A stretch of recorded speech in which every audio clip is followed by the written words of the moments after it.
अल्पशक्तिमान है,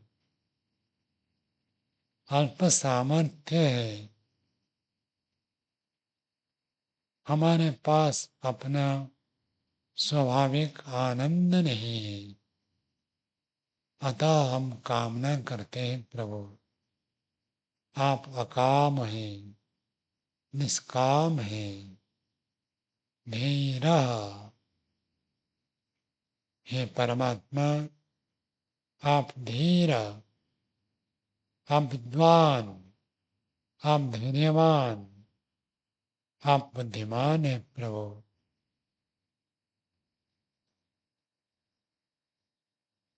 अमृतः, आप कभी मृत्यु को प्राप्त नहीं होते हैं। हे प्रभु, अमृत स्वरूप है, आनंद भंडार है, आप नित्य है, आप में कभी परिवर्तन नहीं होता, इसलिए आप अमृत है। स्वयंभू, हे भगवान, आप स्वयं ही अपने स्वरूप में सदा सर्वदा रहते हैं, कभी उत्पन्न नहीं होते, आपको कोई भी उत्पन्न नहीं करता। हे भगवान, संपूर्ण सृष्टि को आप निर्माण करते हैं। हम मनुष्यों के लिए शरीर आदि सब पदार्थ आप निर्माण करते हैं, किंतु आपको कोई भी निर्माण नहीं करता, आप स्वयंभू हैं। रसेन तृप्तः, हे परमात्मा आप आनंद रस में परिपूर्ण है, पूर्ण तृप्त है, न कुतश्चन न किसी भी प्रकार से कोई भी न्यूनता आप में नहीं है प्रभु। हे पिता, आप ज्ञान से परिपूर्ण हैं, बल से परिपूर्ण हैं, सामर्थ्य से परिपूर्ण हैं,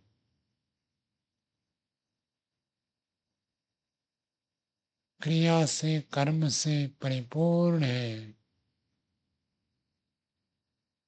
आनंद से परिपूर्ण है, आनंद रस में पूर्ण तृप्त है, कोई कमी नहीं है, किंचित मात्र भी किसी भी दिव्य गुणों में न्यूनता आपके अंदर नहीं है प्रभु। आप आनंद रस में पूर्ण तृप्त है, कृतकृत्य है, आनंद में परिपूर्ण है। आपके आनंद में ही सारा संसार, जीव लोग आनंदित होता है। हम जीवों में न्यूनता है, कमी है, आप में कोई कमी नहीं है, कोई न्यूनता नहीं है।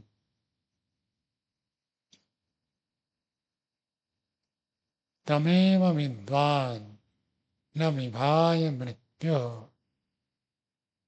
हे परमात्मा आपको ही जान करके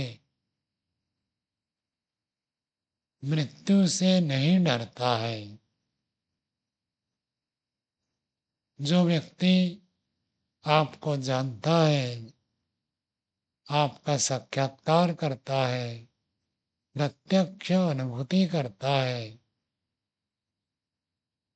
आपको हृदयंगम करता है, वह व्यक्ति कभी भी मृत्यु से नहीं डरता है। हे भगवान, आपको जानने के बाद ही मृत्यु भय समाप्त होता है। आपको जाने बिना कोई भी मृत्यु के भय से बच नहीं सकता।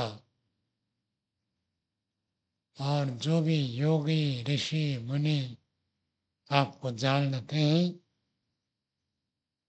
उनका मृत्यु भय छूट जाता है प्रभु।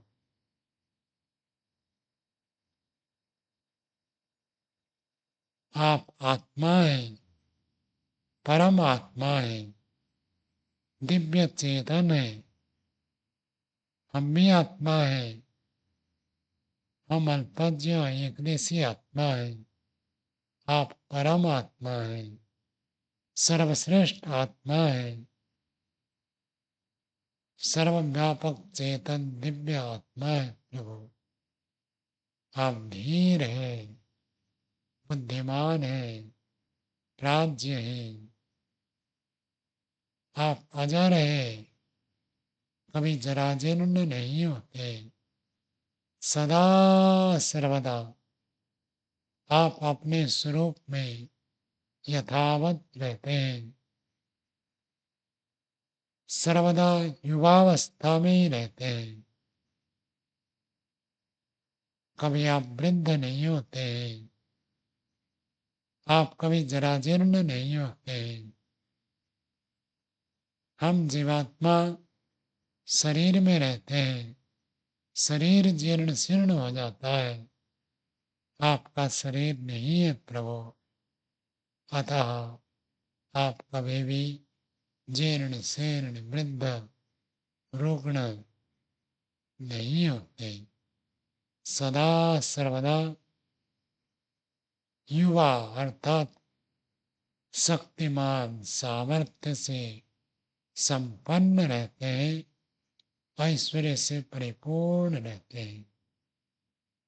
हे प्रभु, हम सब आपकी उपासना करते हैं। हमें मृत्यु भय से दूर कीजिए। आपके शुद्ध स्वरूप का ज्ञान दीजिए। आप आनंद स्वरूप है, रसेन तृप्त, आनंद रस में परिपूर्ण है। हमें भी आनंद दीजिए।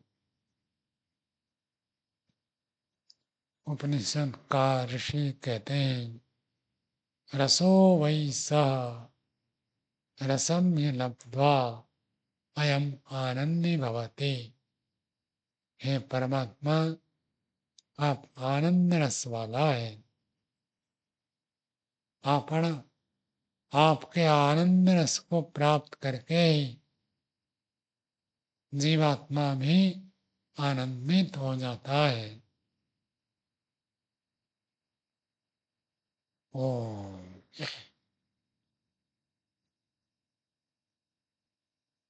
परम पिता परमात्मा शुद्ध स्वरूप को हम जब जानने के लिए प्रयत्न करते हैं, विचार करते हैं, ध्यान करते हैं, उपासना करते हैं, परमात्मा अपना आनंद जीवात्मा को प्रदान करते हैं।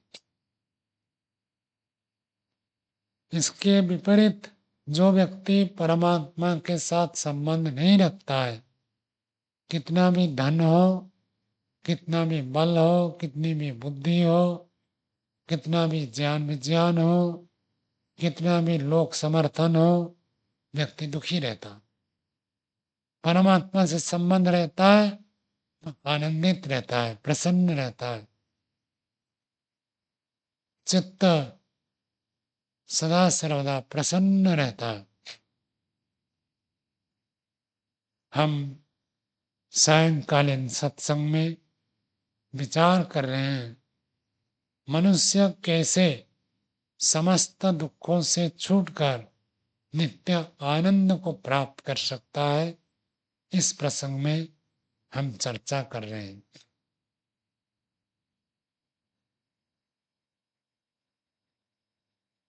इसी का नाम है मुक्ति। दुखों से छूटने का नाम है मुक्ति। मुक्ति का अर्थ कुछ और नहीं है। मुक्ति का अर्थ है दुखों से छूट जाना, आनंद को प्राप्त करना।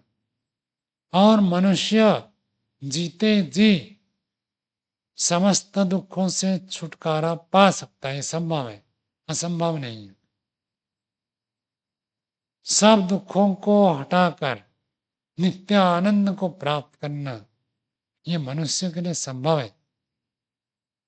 जितने सब ऋषि मुनि योगी जीवन मुक्त पुरुष थे, सब हमारे जैसे मनुष्य थे। अपने पुरुषार्थ से समस्त दुखों को दूर किया और नित्य आनंद को प्राप्त किया।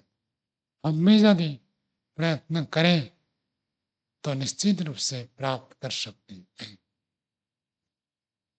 सामान्य रूप में तो कल हमने विचार किया था, शुद्ध कर्म, शुद्ध उपासना, शुद्ध ज्ञान से व्यक्ति दुखों से छूटता है, आनंद को प्राप्त करता है।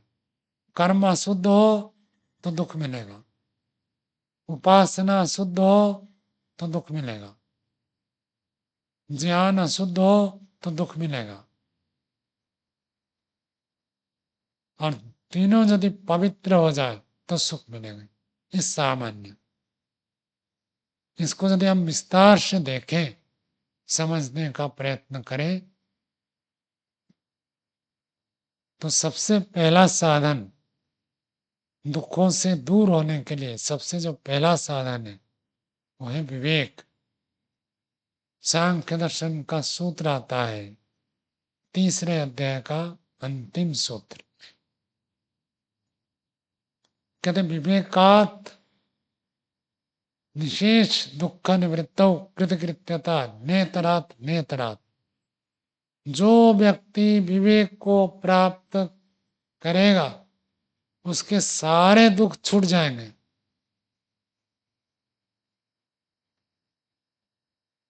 न इतरात नेतरात क्या अर्थ होगा भाई ब्रह्मचारी? और कोई उपाय नहीं है। बिना विवेक को प्राप्त किए हम सारे दुखों से छूट जाए, ये संभव ही नहीं है। दुखों से छुटकारा चाहिए तो विवेक प्राप्त करना पड़ेगा, और विवेक से ही दुख दूर होते हैं। अविवेक से दुख दूर नहीं होगा। विवेक का क्षेत्र बहुत विस्तार है।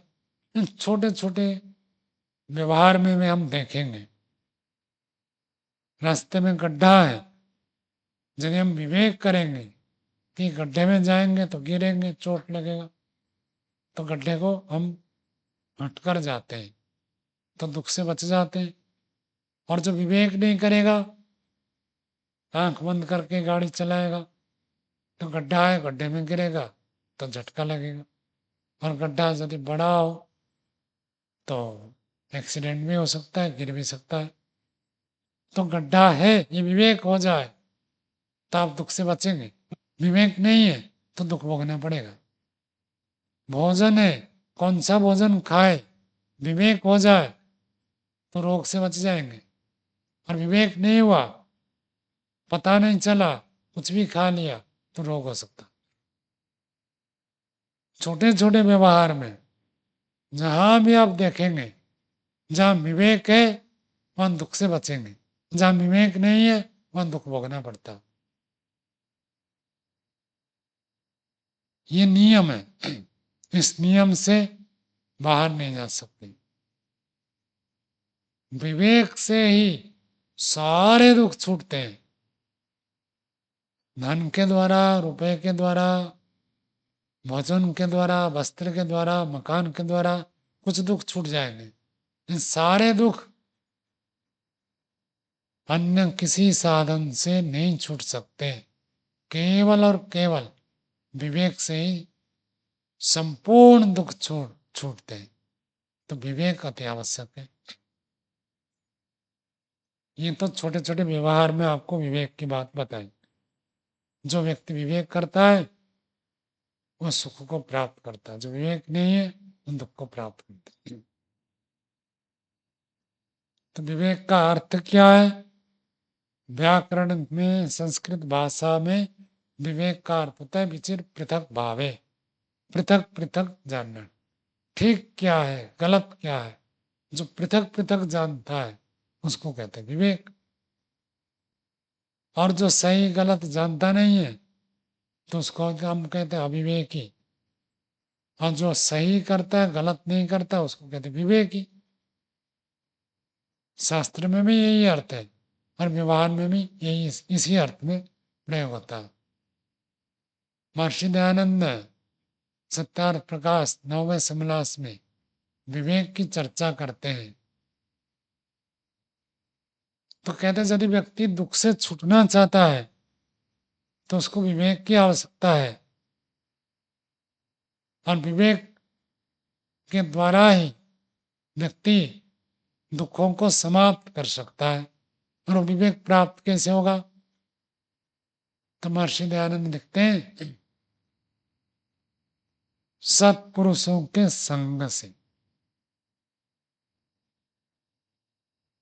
संसार में तो हर व्यक्ति अपने आप को बुद्धिमान मानता है। प्राय करके आप देखेंगे हर व्यक्ति अपने आप को ठीक मानता है। कोई बिरला व्यक्ति कहता होगा मैं गलत हूं, नहीं तो हर व्यक्ति अपने आप को ठीक बताता है। कितने भी झगड़ा हो, कोर्ट में केस हो, सब जगह आप देखेंगे हर व्यक्ति कहता है मैं ठीक हूं, सामने वाला गलत। उपनिषदकार एक बढ़िया श्लोक बनाए।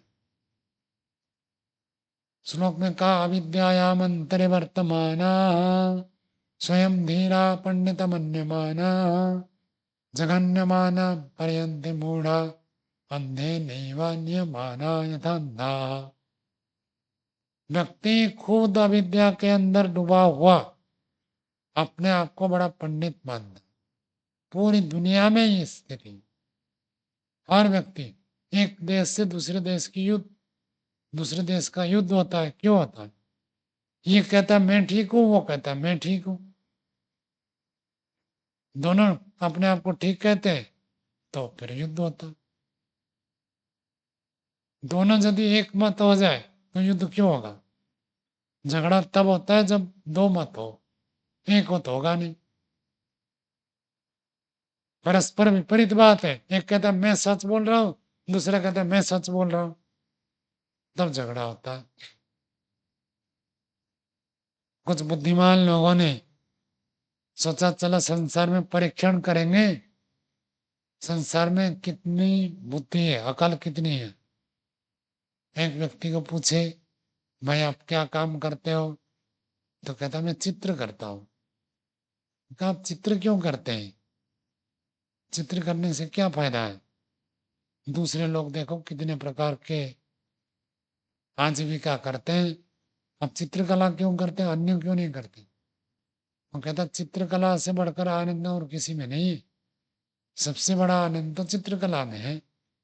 दूसरे लोग तो चित्रकला कर नहीं सकते इसलिए वो नहीं करते, तो मैं कर सकता, मैं सबसे बढ़िया हूं। और बाकी सब जो है तो कहते मेरी बुद्धि तो एक है, बाकी सबकी बुद्धि आधी है। फिर एक संगीतकार के पास गए, संगीतकार को पूछा भाई आप संगीत गाते हो, संगीत में क्या रखा है? कुछ और काम करते हैं, कुछ दुकान करते हैं, नौकरी करते हैं, व्यापार करते हैं, कुछ आजीविका और करते हैं, पाठ पढ़ाते हैं, कुछ करते हैं, गीत गाकर आप समय नष्ट करते। कहा नहीं, गीत गाना ही वास्तविक जीवन है। जीवन कैसा है? संगीतमय है। जीवन में जो बजाते हैं उसको क्या कहते हैं? हारमोनी। हारमोनी का अर्थ क्या होता है? हारमोनी है नहीं, हारमोनियम तो बजाते हैं। तो हारमोनी शब्द का अर्थ होता है संतुलन, समन्वय, तो संगीत ही जीवन में संतुलन लाता है, जीवन में आनंद भरता है। तो उन्होंने कहा मैं जो करता हूँ वही ठीक है, बाकी सब जो करते हैं कहते वो गलत है, मैं ही बुद्धिमान हूँ, बाकी सब, मेरे पास पूरी बुद्धि है, बाकी के पास आधी बुद्धि है। फिर एक इंजीनियर के पास गए कि जीवन तो इंजीनियरिंग में चलता है, कहीं भी आप बैठे हो यहाँ आकर यदि कोई इंजीनियर बैठेगा कहेगा देखो भवन बना है, इंजीनियरिंग के बिना आप भवन बना नहीं सकते, भवन भवन नहीं बनेगा तो जिएंगे कैसे। तो मेरी बुद्धि एक है और जो भी इंजीनियरिंग नहीं जानते उनकी बुद्धि आधी है। डॉक्टर के पास जाएंगे डॉक्टर यही कहेगा कुछ भी आप करो, रोग हो जाए तो कहाँ जाओगे, और रोग तो सबको होता ही है, ऐसे कोई व्यक्ति नहीं है जिसको रोग ना हो। तो चिकित्सक बनना ही सबसे बुद्धिमान का काम है, तो बाकी सब आधी बुद्धि है। अध्यापक को कहेंगे तो अध्यापक कहेगा पाठ पढ़ना ही जीवन है, जिसने जीवन में पाठ नहीं पढ़ा है तो उसका जीवन तो क्या पशु के समान हो गया। हर व्यक्ति अपने प्रोफेशन को, अपने आजीविका को, अपने कर्म को अच्छा मानता है, अपनी बुद्धि को एक मानता है और दूसरे की बुद्धि को आधी मानता है। एक और आधी कितनी हो गई, 1.5।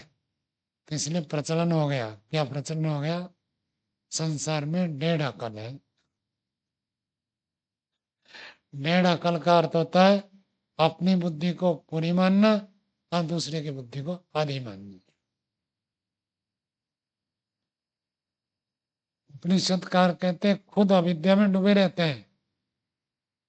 किसी को कहेगा चलो सत्संग में जाएंगे जीवन में कल्याण होगा, तो कहेगा अरे सत्संग में जाने से क्या होगा, बिना सत्संग में हमारा जीवन बढ़िया चल रहा है, सत्संग जाने से क्या विशेष हो जाएगा। खुद अविद्या में है लेकिन अपने आप को बड़ा पंडित मानते। जो नहीं आए वो भी मानते कि हम नहीं गए, बहुत ठीक किया, अच्छा किया। और जो आए हैं वो तो अच्छा किए ही है। हर व्यक्ति के अंदर ये मानसिकता बनी रहती है कि हम अच्छे हैं। तो उपनिषदकार कहते हैं खुद अविद्या में डूबे हुए हैं।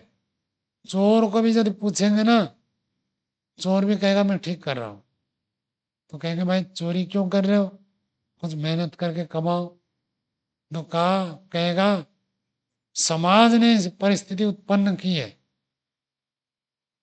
मैं चोर थोड़ी बनना चाहता था, मुझे चोर किसने बनाया, समाज ने बनाया। यदि मेरे पास ठीक ठीक आजीविका हो जाती, खाने को पीने को कमाने को, तो मैं चोरी क्यों करता, मेरे पास और कोई रास्ता नहीं था इसलिए मैं चोरी करता हूँ। चोर भी अपने आप को ठीक ही मानता। और जितने सब डकायत होते हैं, माओवादी, आतंकवादी, कोई कहता है क्या मैं गलत कर रहा हूँ, सब कहते हैं हम ठीक कर। वो तो बड़े अपराधी छोड़ दीजिए, परिवार में भी जब झगड़ा हो जाता है हर व्यक्ति कहता है मैं ठीक हूं, ये गलत है, खुद गलत करते हुए भी दूसरे को गलत कहते हैं। यही बात उपनिषद में कहा अविद्यायाम अंतरे वर्तमान स्वयं धीरा, अपने को बड़ा पंडित, पंडित मन्यमाना, धीर बुद्धिमान पंडित मानते हैं। और ऐसे व्यक्ति की क्या हालत होती है, कहते जघन्य माना पर्यंत मूढ़ा, ऐसे व्यक्ति तो मूढ़ होते हैं जो खुद अविद्या में डूबे हुए हैं। शराबी भी यही कहता है मैं ठीक कर रहा हूं, क्यों कहता है, कहता शराब पीने से ही मुझे शांति मिलती है, नहीं तो मेरे को इतना तनाव हो जाता है, लोग इतना परेशान कर देते हैं, मैं पागल हो जाऊंगा। थोड़ा सा शराब पी लेता हूँ, नशा चढ़ जाता है, कुछ देर आराम से सो जाता हूँ, नहीं तो पागल हो जाऊंगा। मैं जो कर रहा हूँ ठीक कर रहा हूँ। हर व्यक्ति अपने को ठीक मानता। तो ऋषि कहते हैं जो ऐसे मूढ़ व्यक्ति होते हैं वो खुद अविद्या में डूबे हुए और अपने आप को पंडित मानते हैं, जघन्य माना। बहुत दयनीय स्थिति को प्राप्त करेंगे। कैसे दयनीय स्थिति? तो कहे अंधेन एव नियमाना यथा अंधा, जैसे एक अंधे के पीछे दूसरा अंधा चले तो उसकी जो गति होगी वैसी गति इन लोगों की होगी, जो खुद गलत करते हुए अपने आप को बड़ा पंडित मानते हैं। तो विवेक की प्राप्ति के लिए सत्संग करना अनिवार्य है। बिनु सत्संग विवेक न होय। सत्संग के बिना किसी को विवेक की प्राप्ति नहीं होती है, नहीं होगी, नहीं हो सकती। सत्संग करना, सत के साथ संग, अर्थात जहां परमात्मा की चर्चा होती है उसको हम कहते हैं सत्संग। हम जहां सत्पुरुष लोग, साधु संत महात्मा विद्वान जहां अच्छी बातों की चर्चा करते हैं, तो ऐसे व्यक्ति के साथ जो व्यवहार होता है उसको सत्संग कहते हैं। तो सत्संग अनिवार्य आवश्यक हो जाता है। महर्षि दयानंद ने लिखा, सत्पुरुषों के संग से विवेक होता है। महर्षि दयानंद ऋषि थे। ऐसे ऋषि मुनि, उच्च कोटि के विद्वान, धार्मिक परोपकारी व्यक्ति सत्पुरुष कहलाते हैं। सत्पुरुष किसको कहते हैं? महर्षि भर्तृहरि जी एक श्लोक बनाते हैं, सत्पुरुष की डेफिनेशन उन्होंने दी है, संज्ञा दी है। एक सत्पुरुषा परार्थ घटका स्वार्थान परित्यज्य ये सामास्तु।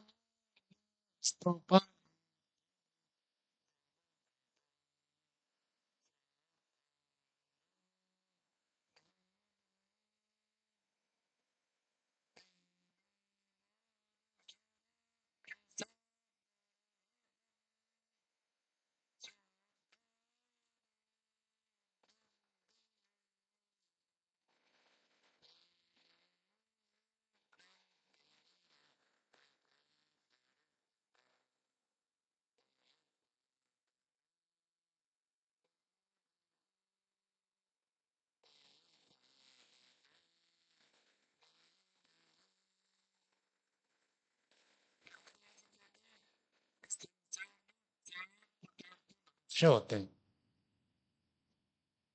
भर्तृहरि जी बड़े विद्वान थे और राजा थे।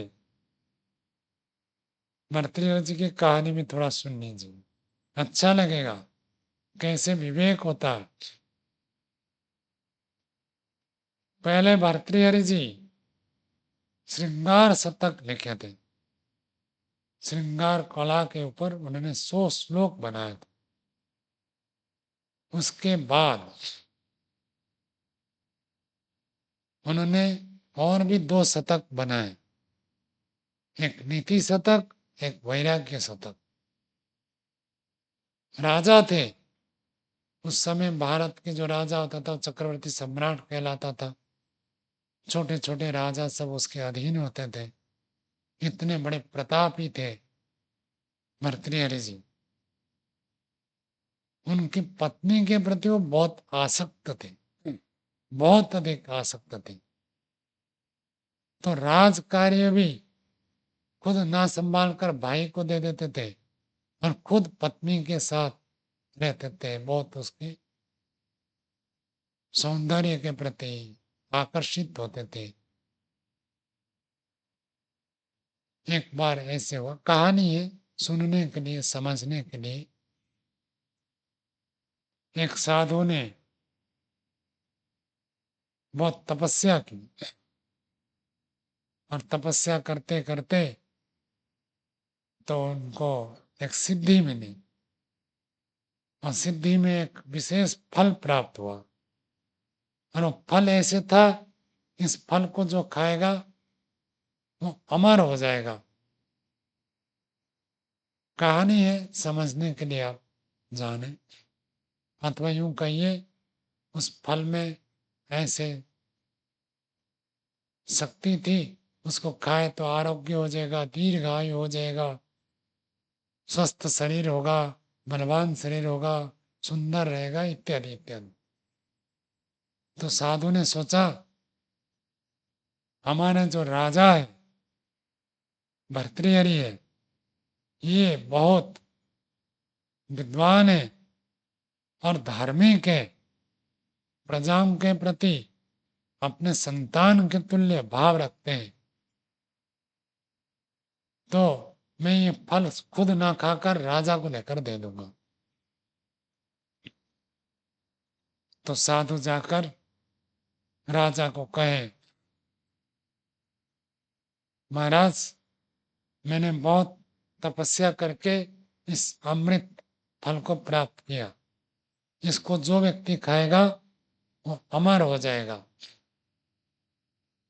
उसको अकाल मृत्यु नहीं होगी, उसको रोग नहीं होगा, उसकी आयु लंबी होगी, जराजीर्ण नहीं होगा, स्वस्थ शरीर रहेगा, इत्यादि सब बताए।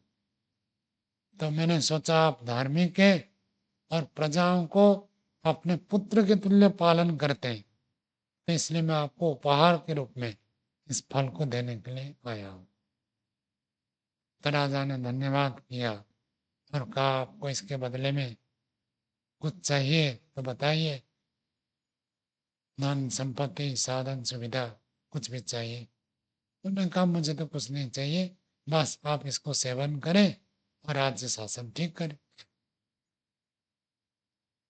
महाराजा भर्तृहरि ने सोचा कि मैं यदि इस फल को खाऊंगा मैं तो दीर्घायु हो जाऊंगा, स्वस्थ बलवान जीर्ण शीर्ण रहित शरीर को प्राप्त करूंगा, और मेरी जो पत्नी है महारानी है वो तो वृद्धा हो जाएगी, वो जल्दी मर जाएगी,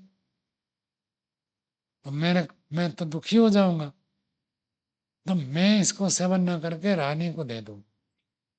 तो रानी को दे दिया कि एक साधु ने तपस्या करके इस फल को प्राप्त किया और आप इसको सेवन करो। इसका गुण ये बताया। रानी को कहा खाओ, तो रानी ने कहा नहीं ये प्रसाद है, तो मैं अभी नहीं खाऊंगा, स्नान आदि से निवृत्त होकर परमात्मा का ध्यान करके बाद में इसका सेवन करूंगा। राजा कहा ठीक है। रानी को देकर राजा अपने कार्य में चले गए। वो जो रानी था वो किसी और के साथ संबंध रखता था, उनके जो घोड़ों का सेवा करता था, सत्कार करता था, घोड़ों का पालन करता था, अश्वपाल। उस अश्वपाल के प्रति रानी आकृष्ट थी और उनके साथ संबंध रखता था। तो रानी ने सोचा कि मैं यदि खाऊंगी मैं तो युवती रहूंगी और दीर्घायु हो जाऊंगी, स्वस्थ रहूंगी, लेकिन जो अश्वपाल है वो तो जल्दी मर जाएगा, तो मुझे तो दुख होगा। तो उन्होंने वो फल लेकर अश्वपाल को दे दिया और बताया इस फल में ये गुण है, आप लेकर खाओ। अब अश्वपाल ने उस फल को ले लिया। रानी के साथ तो रह नहीं सकता, ज्यादा समय राजमहल है, किसी को पता चलेगा तो दंड मिलेगा, तो लेकर चला गया। वो जो अश्वपाल था वो एक राज नर्तकी, जो राज्य में नृत्य करते हैं, राजसभा में अतिथियों को सत्कार करने के लिए, ऐसे राज नर्तकी के प्रति आसक्त था। आज भी कहीं मोदी जी जाते हैं तो विदेश में बहुत सारे नृत्य होते हैं उनके स्वागत के लिए। तो प्राचीन परंपरा भी ऐसे रही, राज्य में कोई अतिथि आए, दूसरे राजा आए, तो उनके स्वागत के लिए नर्तकी रखते थे, वो नर्तकी का काम करते थे। और अश्वपाल उसके प्रति आसक्त था, उसके साथ संबंध रखता था। तो अश्वपाल ने सोचा मैं खाकर युवा होकर स्वस्थ होकर दीर्घायु होकर क्या करूंगा, नर्तकी को दे देता हूं। उन्होंने लेकर नर्तकी को वो फल दे दिया। नर्तकी राज नर्तकी थी, राजसभा में नृत्य करती थी। उन्होंने सोचा अब मैं तो दूसरे अतिथि को मनोरंजन करने के लिए नृत्य करती हूँ, लंबा काल जीकर क्या फायदा है मुझे, मैं युवा रहूंगी युवती रहूंगी तो क्या मिलेगा, स्वस्थ रहूंगी दीर्घायु होंगी तो क्या लाभ है। हमारे राजा यदि दीर्घायु हो, स्वस्थ हो, बलवान हो, नीतिवान हो और युवावस्था में मृत्यु पर्यंत रहे तो बड़ा लाभ होगा। तो उन्होंने फल लेकर महाराज के पास गया, भर्तृहरि जी के पास, और कहा महाराज इस फल में ये गुण है, आप धार्मिक राजा है, पुत्र तुल्य प्रजाओं का पालन करते हैं, इसलिए आप इस फल का सेवन करिए, मैं आपको ये उपहार के रूप में देना चाहती हूँ। अब राजा ने सोचा चोरी की होगी, नहीं तो उसके पास कहाँ से आ गया। राजा ने सोचा मैंने तो रानी को दिया था, ये नर्तकी के पास क्या जाए। राजा ने सीधा तलवार निकाला और कहा सीधा सीधा सच सच बताओ, नहीं तो तुम्हें मृत्युदंड बनेगी, ये फल तुम कहाँ से लाए। अब जब राजा तलवार निकाले तो व्यक्ति तो घबराएगा डरेगा ही। तो उन्होंने कहा महाराज सच बात यह है, मुझे पता नहीं, मुझे तो अश्वपाल ने दिया था। फिर अश्वपाल को बुलाया गया, अश्वपाल को भी वही कहा गया सच सच बताओ, नहीं तो तुम्हें मृत्युदंड दिया जाएगा। तो अश्वपाल ने कहा महाराज मुझे तो पता नहीं, मुझे महारानी ने दिया था। तो राजा को बहुत जोर झटका लगा, शौक हुआ, मैं जिस रानी के प्रति इतना आसक्त हूं, दिन रात उसको चाहता हूं, मैं जिसके प्रति आसक्त हूं वो किसी और के प्रति आसक्त है, वो किसी और के प्रति आसक्त है।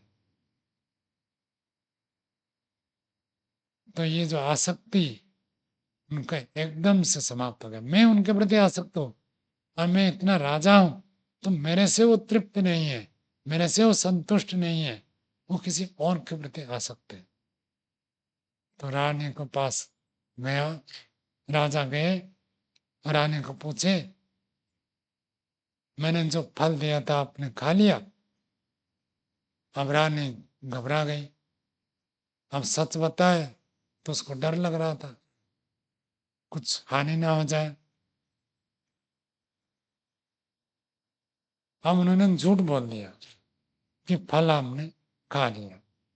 तो राजा ने वो फल लेकर दिखाया कि देखो ये फल, और फल को वहीं रख दिया और राज्य सब छोड़कर चले गए। तो कहानी में क्या बताया गया, संसार में हम जिसके प्रति आसक्त होते हैं वो व्यक्ति हमारे प्रति आसक्त हो ऐसे कोई जरूरी नहीं है। भर्तृहरि जी को वहीं वैराग्य हुआ और वैराग्य होने के बाद उन्होंने वैराग्य शतक लिखा। तो उनके 3 शतक मिलते हैं, श्रृंगार शतक पहले लिखा था, उसके बाद नीति शतक, फिर उसके बाद जब वैराग्य हो गया वैराग्य शतक लिखे। तो नीति शतक में श्लोक लिखा है, एके सत्पुरुषा परार्थ घटका। एक का अर्थ होता है कुछ लोग सत्पुरुष होते हैं। सत्पुरुष की परिभाषा क्या है, तो उन्होंने कहा सत्पुरुष वो व्यक्ति है जो व्यक्ति परार्थ घटका, दूसरों के लिए जो चेष्टा करते हैं, प्रयत्न करते हैं दूसरों के भला करने के लिए, जो स्वयं कष्ट उठाते हैं, वो होते हैं सत्पुरुष। जो कहते हैं मैं भला, मेरा भला, मेरा परिवार भला, उनको सामान्य मनुष्य कहा जाता है। कम से कम वो दूसरों को दुख तो नहीं देते। लेकिन जो स्वयं कष्ट उठाकर दूसरों को सुख देने के लिए प्रयत्न करते हैं, आप लोग भी करते होंगे। कोई बीमार हो गया, आपके कोई रिश्तेदार नहीं है, पड़ोस है, डिपार्टमेंट का लोग है, उनको लेकर आप हॉस्पिटल जाते हैं, रात में जागते हैं, खुद का खाने का पीने का ठिकाना नहीं, दूसरे का उपकार करते हैं। जो व्यक्ति ऐसे दूसरों के उपकार के लिए प्रयत्न करता है, उसको सत्पुरुष कहा जाता है। स्वयं के पास सीमित साधन होने पर भी व्यक्ति खुद प्रयोग न करके दूसरों के भला के लिए जो व्यक्ति प्रदान करता है, वो सत्पुरुष में आता है। दिन रात जो परोपकार में लगे रहते हैं, वो सत्पुरुष होते हैं। हमारे देश में बड़े बड़े महापुरुष हुए हैं, एक से बढ़कर हुए एक हुए हैं। आज भी आपको लोग मिलेंगे जो निजर, जो अपना खाने का समय नहीं, पीने का समय नहीं, सोने का समय नहीं, अपने साधन सुविधा का कोई विशेष प्रावधान नहीं, किंतु परोपकार करने के लिए, समाज के उत्थान के लिए, संसार का उपकार करने के लिए लगातार प्रयत्न करते हैं। समाज चलता ही ऐसे लोगों से। आर्य समाज में किसी को तो वेतन नहीं दिया जाता। जो निस्वार्थ भाव में परोपकार के लिए करते हैं, उन्हीं से ही आध्यात्मिक संस्थाएं चलती। स्वार्थ कुछ भी नहीं है। दूसरे के हित के लिए जो प्रयास करते हैं, वो सत्पुरुष में आते हैं। जिसके पास जितना अंश है, वो उतने अंश में सत्पुरुष है। ये प्रथम स्तर के व्यक्ति होते हैं। भर्तृहरि जी कह रहे हैं, प्रथम स्तर के व्यक्ति, फर्स्ट क्लास, नंबर 1 कैटेगरी के जो लोग होते हैं, वो इस प्रकार के होते हैं। दूसरे स्तर पर सामान्यास्तु परार्थम उद्यम वृदा स्वार्थ अविरोध है नहीं। पहले अपना पूरा हो जाए, उसके बाद बच जाए तो दूसरों का जो भला करते हैं, वो मनुष्य है, साधारण मनुष्य। पहले में क्या है, स्वयं कष्ट उठाकर दूसरों को सुख देते हैं। और मनुष्य, साधारण मनुष्य कैसे होते हैं, स्वयं को कष्ट करना ना पड़े, आराम से जीवन जीते हुए जितना हो सके दूसरों का उपकार करते हैं। नींद खराब नहीं करेंगे, अन्य समय में यदि किसी का उपकार हो जाता है तो उपकार कर देंगे। भोजन में भी आप देखते होंगे, पवित्र भाई तो भोजन बनाते हैं, तो खाना सबके लिए बनाते हैं। तो जो खाना बनाते हैं वो लोग पहले नहीं खाते हैं, सबको खिलाते बाद में खाते हैं। ये प्रथम स्तर के आते हैं। और कुछ लोगों को आप देखेंगे, वो पहले बैच में खाएंगे, अब पहले बैच में खा लेंगे, उसके बाद जितने बैच होगा वो परोसते रहेंगे, भोजन परिवेशन करेंगे, बांटेंगे। और कुछ लोग तो होते खाकर चले गए। तो कम से कम दूसरे स्तर का है, स्वयं पहले खा लिया और फिर बांटने लगा। ये मनुष्य है। मनुष्य का अर्थ होता है कुछ परोपकार करना पड़ेगा। पशु परोपकार नहीं करते, वो तो जबरदस्ती है। मनुष्य का अर्थ होता है कुछ जो दूसरों के भला की भावना रखता है। जो स्वयं कष्ट उठाकर करता है, वो तो मनुष्य से ऊपर देवता, सत्पुरुष के कोटि में आ जाता है। और पहले अपना हो गया, उसके बाद जो दूसरे का करता है, वो मनुष्य में कम से कम मानविकता तो है। पहले खा लिया, अब कोई भूखा है तो उसको खिला दिया, ये भी मानविकता है। तीसरे स्तर का खतरा है। कहते तेमी मानुष राक्षस परहितम स्वार्थाय निघ्नन्ति ये। जो लोग मनुष्य शरीर पाकर भी अपने स्वार्थ के लिए दूसरों का शोषण करते हैं, दूसरे के स्वार्थ में बाधा डालते हैं, दूसरों से अन्यायपूर्वक छीनते हैं, वो मनुष्य नहीं है, वो राक्षस है। जो चोरी करते हैं, जो अत्याचार करते हैं, व्यभिचार करते हैं, जो हिंसा करते हैं, उनको भर्तृहरि जी कहते हैं ये मनुष्य नहीं है। तेमी मानुष राक्षस, मनुष्य शरीर में होते हुए राक्षस कहा है, जो दूसरों को पीड़ा देता अपने स्वार्थ के लिए पीड़ा देता है। आजकल तो लोग शिक्षित हो रहे हैं, कम शोषण होता है। पहले जो जमींदार लोग होते थे कितना शोषण करते थे, आप कल्पना नहीं कर सकते। किसी को आवश्यकता है, कुछ धन उधार दिया और उसके ब्याज ऐसे ऐसे कहकर उसका घर भी नीलाम कर देते थे, उसके गाय है तो गाय को नीलाम कर देते थे, सोना रखा था सोना बंधक में ले जाते थे, इतना शोषण करते थे। 2-3 साल में उनके जो ब्याज डबल हो जाता था। आजकल तो बैंक में बहुत कम में ब्याज मिलता है, फिर भी कुछ लोग ऐसे होते हैं जो बैंक से लोन ना लेकर दूसरे लोगों से लेते हैं। अभी भी चल रहा, शोषण नहीं करना। ठीक है, ब्याज में देते हैं, कुछ ब्याज ले सकता है, शास्त्र में तो नियम बताया इतने तक ब्याज ले सकते हैं, इससे ज्यादा नहीं। और महर्षि मनु तो कहते हैं कितना भी आपने लोन दिया, ब्याज मिलाकर यदि डबल हो गया और अधिक ब्याज नहीं ले सकते। 100 रुपया उधार दिया और ब्याज 100 रुपया का हो गया तो उसके बाद और अधिक ब्याज नहीं ले सकते उनसे, मना है, इसको शोषण मानते। तो ऐसे जो शोषण करते हैं, श्रमिक काम करते थे और उनको बहुत कम देते थे पैसा और उनके पैसा से मालामाल होते थे। आजकल भी ये ठेकेदार होते हैं और श्रमिक भी ऐसे होते हैं। श्रमिक को जब आप घर में बुलाएंगे काम करने के लिए, वो ठगने का प्रयत्न करेंगे और ठेकेदार के पास काम करेंगे तो 8 घंटे, पूरा 8 घंटा कराएगा परिश्रम, और स्वतंत्र रूप से जाए तो ठगने का 8 घंटे में 4 घंटे 5 घंटे करेंगे। तो इस प्रकार जो शोषण करते हैं उनको मनुष्य ने राक्षस कहा। और भी एक चौथे स्तर के लोग होते हैं, राक्षस से भी गए गुजरे। तो कहते हैं ये निघ्नन्ति निरर्थका परहितम। ये जो तीसरे स्तर के राक्षस जिसको कहा, वो दूसरों के हित को छुड़ाकर कम से कम खुद भोग करते।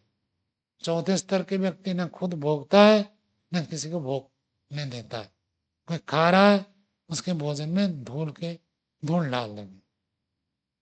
तीसरे स्तर में तो राक्षस होते हैं, वो छीन कर ले जाएगा मोबाइल, कम से कम वो प्रयोग करेगा। है राक्षस। चौथा स्तर का व्यक्ति न मोबाइल चोरी करेगा, आपका मोबाइल लेकर पटका देगा, टूट जाएगा, पानी में डाल देगा, जला देगा, घर में आग लगा देगा, फैक्ट्री में आग लगा देते, रास्ते के गाड़ी में आग लगाते। ये तो राक्षस से भी गए गुजरे। शरीर मनुष्य का बिना है लेकिन वो मनुष्य पदवाच्य नहीं है। ये जितने सब स्ट्राइक करते हैं, सरकारी बस में सरकारी दफ्तर में तोड़ फोड़ आग लगा देते हैं, रास्ते में कोई भी जाए मारपीट करते हैं, उनको कुछ लाभ नहीं है और दूसरों को हानि पहुंचाते हैं। ये राक्षस से भी दुष्ट माने जाते हैं। तो भर्तृहरि जी 4 प्रकार के मनुष्य हैं। तो सत्पुरुष कौन है? जो स्वयं कष्ट उठाकर दूसरे का उपकार करते हैं। देश की स्वतंत्रता ऐसे महापुरुष सत्पुरुषों के कारण ही मिला। कितने लोगों ने बलिदान दिया तब जाकर देश स्वतंत्र हुआ। कितने ऋषि मुनि इस विद्या को बचाए रखने के लिए प्रयत्न किया, तब जाकर आज हमारे पास वेद विद्या है, सत विद्या है। वो सब सत्पुरुष है। ऐसे सत्पुरुषों के संग करने से विवेक प्राप्त होता है। अच्छे लोगों के संग में रहेंगे, वेद के विद्वान, धार्मिक, परोपकारी व्यक्तियों के साथ मिलेंगे तो विवेक होगा। उल्टे लोगों के साथ मिलेंगे, कुसंग में जाएंगे तो अविद्या बढ़ेगी, विद्या नहीं बढ़ेगी। विवेक नहीं बढ़ेगा, अविवेक बढ़ेगा। तो महर्षि दयानंद व्यवहार भानु में लिखे, जहां जहां सत्संग होता है वहां से कभी अलग न रहे, और जहां कुसंग होता है वह खड़े भी न रहे। विवेक के लिए सत्संग हमारे जीवन में अनिवार्य होता है। सत्संग करें, स्वाध्याय करें, परमात्मा का ध्यान करें, उपासना करें, यज्ञ करें, तो हमारा विवेक बढ़ता है। और विवेक का अर्थ क्या है, कर्तव्य क्या है, अकर्तव्य क्या है, इन दोनों को ठीक ठीक जानना, इसका नाम है विवेक। मुझे क्या करना चाहिए, क्या नहीं करना चाहिए, ये जो दोनों को पृथक जानना, समझना, विचार करना, इसका नाम है विवेक। सत्य क्या है, असत्य क्या है, इसको ठीक ठीक जानना, इसका नाम है विवेक। शास्त्र हम इसलिए पढ़ते हैं, सच क्या है, झूठ क्या है, मनुष्य जीवन क्यों मिला है, मनुष्य जीवन पाकर क्या करना चाहिए, क्या करने से मनुष्य सफल होता है और क्या ना करने से मनुष्य विफल हो जाता है। क्या केवल खाना पीना जीना इतने के लिए मनुष्य जीवन मिला है, या कुछ और प्रयोजन है। जन्म से पहले हम थे या नहीं थे, इस जन्म के बाद, मृत्यु के बाद फिर हम कहाँ जाएंगे, क्या होगा, इसको जो विचार करता है इसी को कहते विवेक। मनुष्य का अर्थ ही होता है मननशील। जो मनन नहीं करता है वो मनुष्य पदवाच्य नहीं है। मनुष्य पदवाच्य के लिए मनन करना आवश्यक, और जो मनन करता है उसको विवेक प्राप्त होता है। उचित अनुचित, कर्तव्य अकर्तव्य, सत्य असत्य, इसको जानना विवेक है। धर्म क्या है, अधर्म क्या है, इसको जानना अति आवश्यक है। प्रत्येक मनुष्य के लिए धर्म को जानना अति आवश्यक, क्योंकि धर्म के कारण से ही हमें जीवन मिला है। और धर्म होगा तो अगले जन्म में मनुष्य जन्म मिलेगा। धर्म नहीं है तो मनुष्य जन्म नहीं मिलेगा। धर्मेण हीना पशुभी समान, जो धर्म से रहित होते हैं उनको पशु कह दिया गया। एकमात्र धर्म ही हमें मनुष्य समाज को, मनुष्य जाति को सुरक्षित रखता है। वो धर्म क्या है, कैसे है, उस धर्म के बारे में विवेक कैसे प्राप्त करें। और जो व्यक्ति धर्म करता है उसको सुख मिलेगा, निश्चित है। महर्षि व्यास ने लिखा, धर्मात सुखम अधर्मात दुखम। सुख चाहिए तो धर्म से ही मिलेगा, शांति धर्म से ही मिलेगा।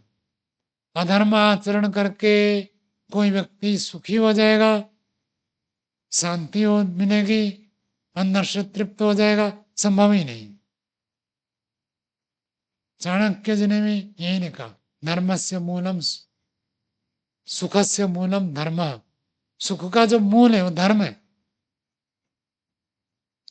वो धर्म का मूल फिर राज्य, वो आगे आगे पूरा क्रम श्रृंखला बताए। तो धर्म, सुख का मूल जो है धर्म है। यदि हमको सुख चाहिए तो धर्म आचरण करना पड़ेगा।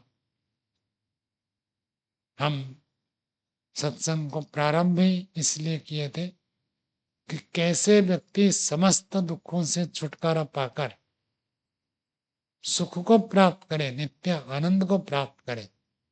तो सुख और आनंद का उसका जो मूल कारण है वह धर्म, उस धर्म के बारे में हम कल चर्चा करेंगे। आज समय के अनुसार यहीं पर विराम देते हैं।